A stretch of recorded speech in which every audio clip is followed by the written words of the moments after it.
Assalamualaikum warahmatullahi taala wabarakatuh. Ketemu kembali Bapak Ibu dengan channel Education and Sport, pembahasan soal-soal tes PPPK tahun 2021. Bapak Ibu yang berbahagia, sebelum kita mulai pada bagian ke-17 ini, saya mengingatkan jika Bapak Ibu belum klik like and subscribe-nya, silahkan klik dulu like and subscribe-nya. Kemudian untuk yang sudah mengklik, saya ucapkan terima kasih. Dan untuk yang belum, mudah-mudahan secepatnya melakukan klik like dan subscribe-nya. Oke, Bapak Ibu, kita lanjutkan pembahasan soal-soal kompetensi teknis guru bagian ke-17. Ini mungkin bagian terakhir soal-soal tentang kompetensi teknis guru. Kita nanti di bagian 18 kita ubah materinya, materi tentang penalaran. Materi tentang penalaran kita masukkan biar Bapak Ibu paham lagi tentang materi-materi penalaran yang sering keluar pada tes-tes baik CPNS maupun PPPK. Oke Bapak Ibu, terima kasih yang sudah bergabung dengan channel Education and Sport, channel yang khusus untuk dunia pendidikan. Kita berbagi ilmu, mencerdaskan kehidupan bangsa. Oke Bapak Ibu, kita lanjut aja. Kita mulai soal yang pertama. Pak Joko telah melaksanakan pembelajaran topik barisan dan deret. Dan ia mendapatkan cukup banyak siswa yang belum dapat mengidentifikasi konsep tersebut. Pada situasi nyata dari refleksi proses pembelajaran dan hasil tes formatif. Bagaimana refleksi yang perlu dilakukan Pak Joko untuk meningkatkan kompetensi profesionalnya? A. Melakukan remedi tes formatif dengan soal berbeda. B. Mengulang pembelajaran barisan dan deret bagi yang kesulitan. C. Menerapkan strategi pembelajaran dikaitkan situasi nyata. D. Menggunakan alat peraga barisan dan deret. Kita lihat pembahasannya. Kekurangan siswa dalam pembelajaran yang dilakukan Pak Joko adalah siswa belum dapat mengidentifikasi konsep barisan dan deret dalam situasi nyata.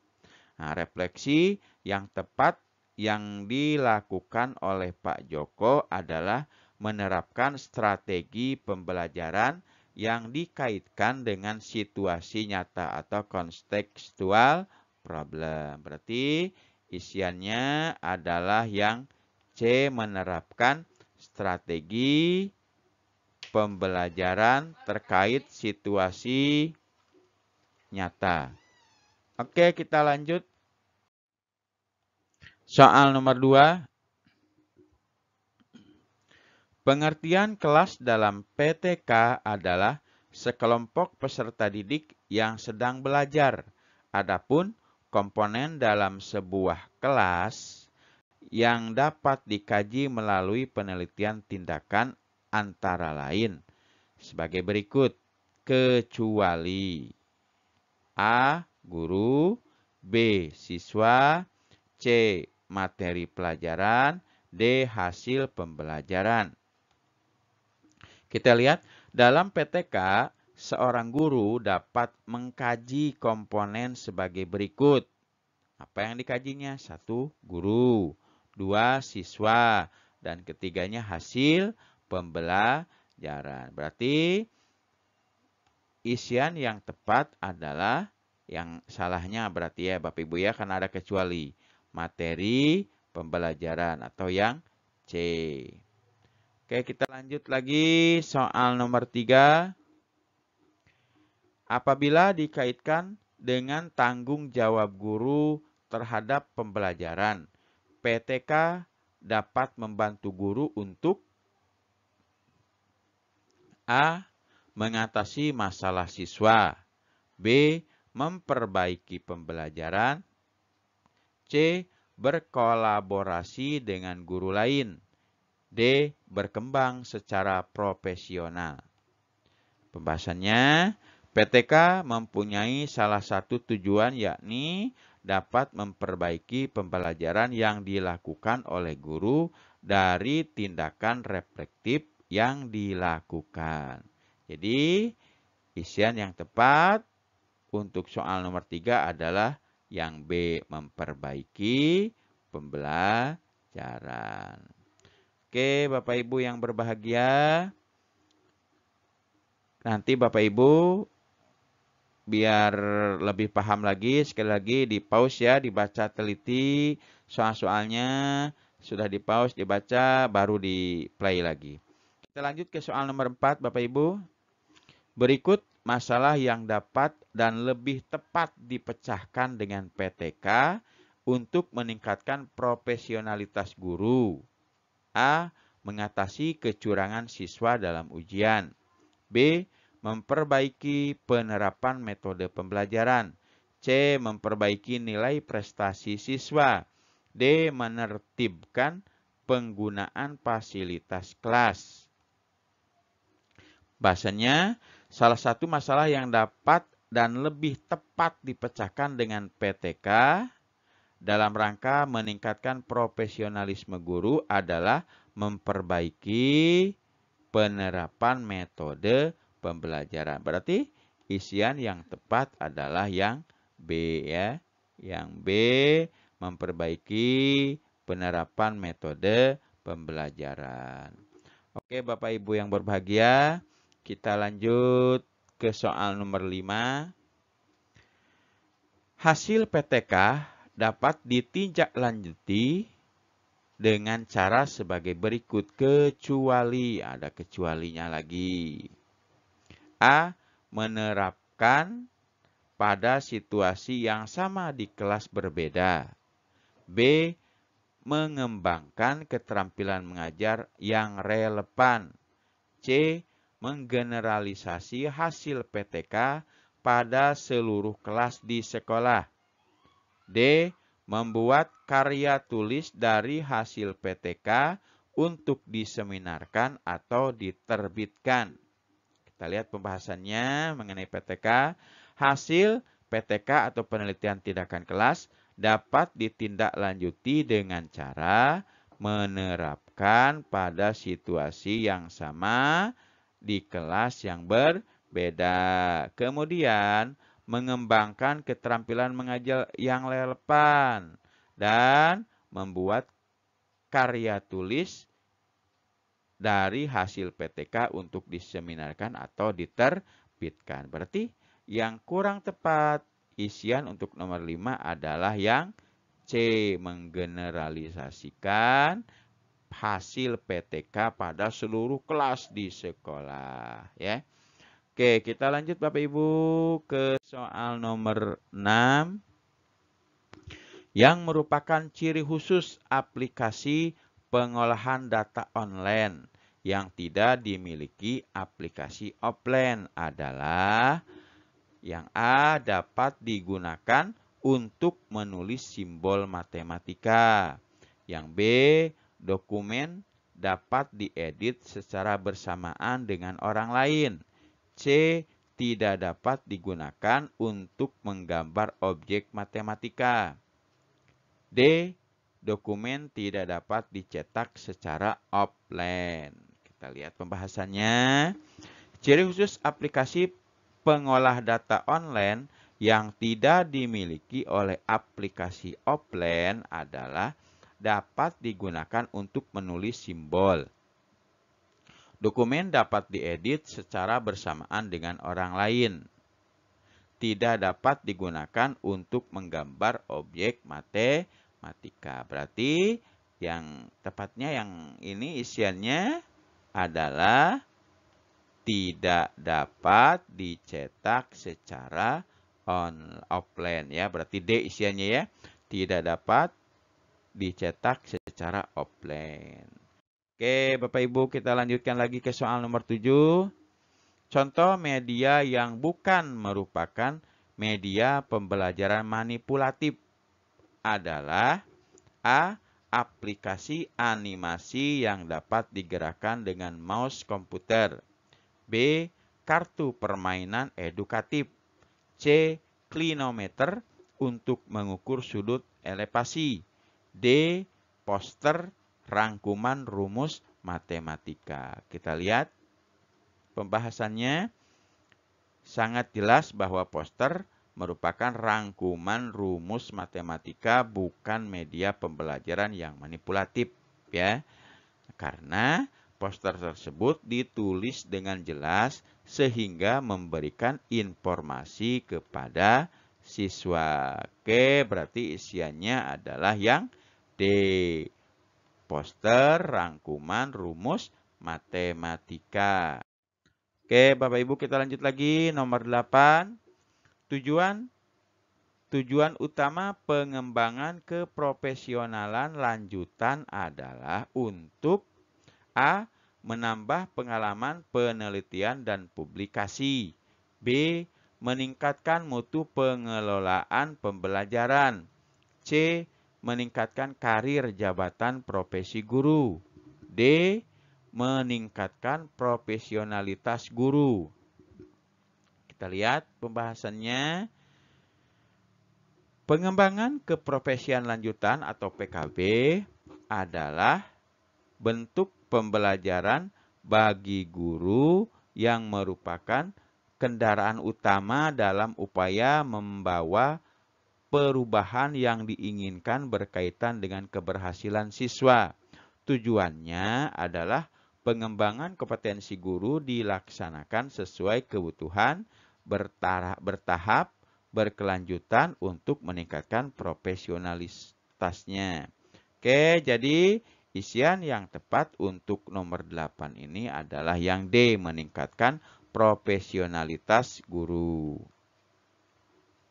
Kita lanjut lagi Bapak Ibu ke soal nomor 9.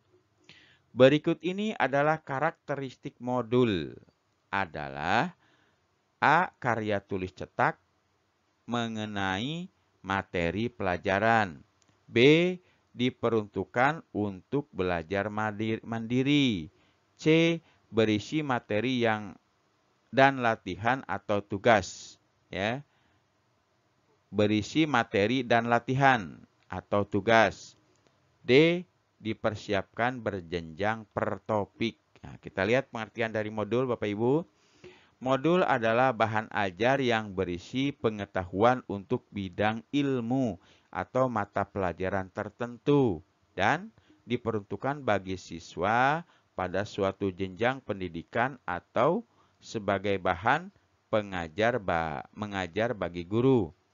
Sebagai buku utama atau pelengkap, karakteristik modul adalah salah satunya diperuntukkan untuk belajar mandiri. Berarti isian yang tepat untuk yang nomor 9 adalah B.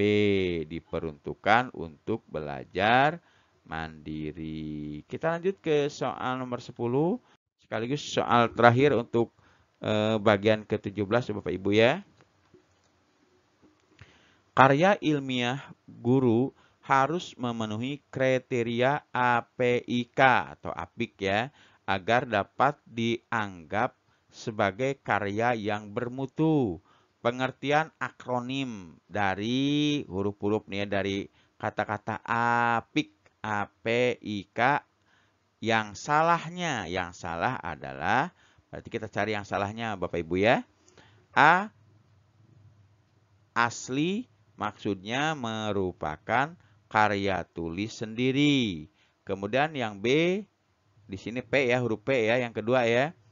Perlu maksudnya ada kebutuhan dengan karya tulis tersebut. Kemudian angka ketiga I atau C kalau sini I, ilmiah maksudnya memenuhi kaidah penulisan ilmiah. Kemudian angka keempat yang di D adalah K, konsisten. Maksudnya keselarasan antara judul dengan isinya. Kita lihat pembahasannya. Arti huruf-huruf atau kata apik APIK dalam tulisan karya ilmiah artinya atau yakni huruf pertama A berasal dari kata asli. Maksudnya karya asli milik sendiri. Kita lihat A, karya sendiri. Berarti ini sudah oke, sudah ada ya, sudah cocok ya. Kemudian huruf P yang kedua ya, berasal dari kata perlu. Maksudnya usaha pemecahan masalah yang diperlukan penulis ya. Oke. Kemudian I, ilmiah. Maksudnya memenuhi kaidah penulisan ilmiah. Memenuhi kaidah penulisan ilmiah. Cocok ya yang C ya. Yang C oke. Yang selanjutnya tinggal K ya, konsisten. Maksudnya harus sesuai dengan kompetensi penulis sebagai seorang guru. Berarti isian yang kurang tepat adalah yang D. Yang konsisten maksudnya keselarasan antara judul dan isi ya, itu yang tidak tepat, yang tidak adanya, yang salahnya. Karena di sini disuruh mencari yang salahnya. Berarti yang salah dari pengertian APIK adalah konsisten, maksudnya keselarasan antara judul dan isi. Itu yang salah Bapak Ibu ya. Harusnya konsisten itu maksudnya harus sesuai dengan kompetensi penulis sebagai seorang guru. Oke Bapak Ibu, ini aja yang bisa saya sampaikan untuk pembahasan soal tes PPPK bagian ke-17. Sekali lagi, sebelum saya akhiri, saya ingatkan kepada Bapak Ibu yang berbahagia untuk mengklik like dan subscribe-nya dan tekan loncengnya agar tidak ketinggalan video pembahasan soal-soal kompetensi atau soal-soal nanti bukan kompetensi teknik lagi, untuk insya Allah untuk yang ke-18 ini, bagian ke-18 ini kita membahas tentang penalaran. Insya Allah Bapak Ibu ya, kita bahas tentang penalaran.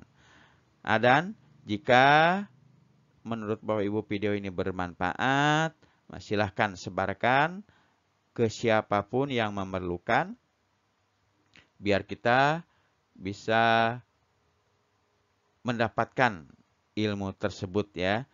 Oke Bapak Ibu, silahkan Ibu Bapak share atau sebarkan, boleh mau media sosial seperti Facebook, Instagram, WA, ya silahkan disebarkan atau langsung aja dikasihkan linknya atau nama channelnya boleh juga, yaitu channel Education and Sport tentang pembahasan Bapak Ibu ya. Oke, itu aja Bapak Ibu yang bisa saya bahas untuk bagian ke-17 ini. Atas perhatian, like, dan subscribe-nya, saya ucapkan terima kasih yang sebesar-besarnya. Saya akhiri, wabillahi taufiq wal hidayah. Wassalamualaikum warahmatullahi wabarakatuh.